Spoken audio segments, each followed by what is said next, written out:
Right then, so we've done the back sprocket, now the front sprocket. I already took the chain off, I've cleaned this out. It's a bit loose, so 2 10mm bolts.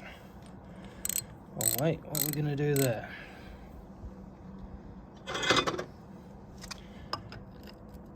Nice and easy.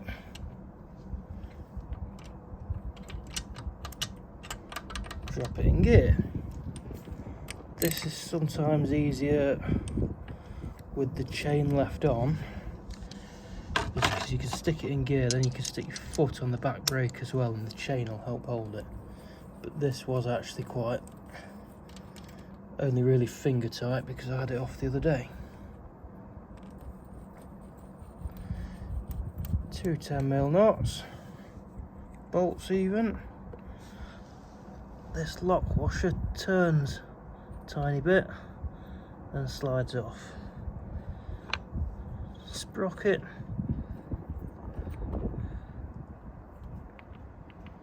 also comes straight off.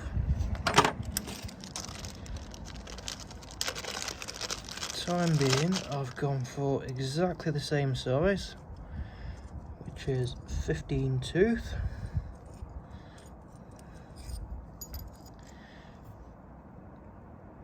JT sprocket, which was from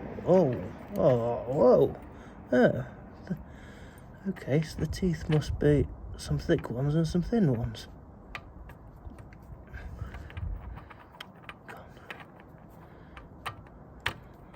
There we go.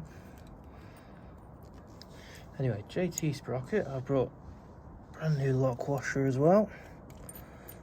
As I was about to say, these were from Wiimoto. Oh, let's try and go that way. There we go. These were from Wiimoto. The little lock ring was about £1.50 or something. And the sprocket was £3.50. I'll tell you what we're going to do.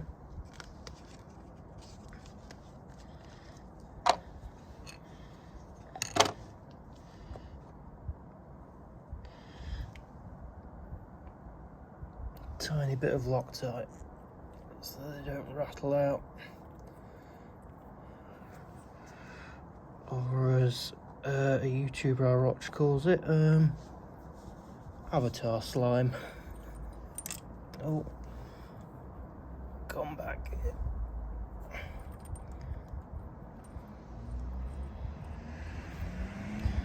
So yeah, you probably won't need a new lock ring or new bolts, so I just thought I'm going to buy them just in case.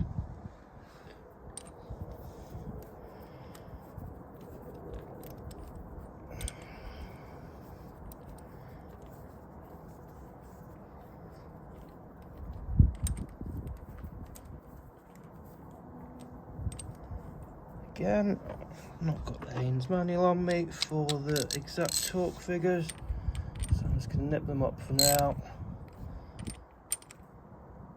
Then get the chain. Still a bit loose. It's obviously how they're designed. So for now I'm just going to nip them up. I'll get the chain on, then I'll torque it up. This video's just about to touch 4 minutes. So we had 4 minutes for a back sprocket, 4 minutes for a front sprocket. There is obviously no rush.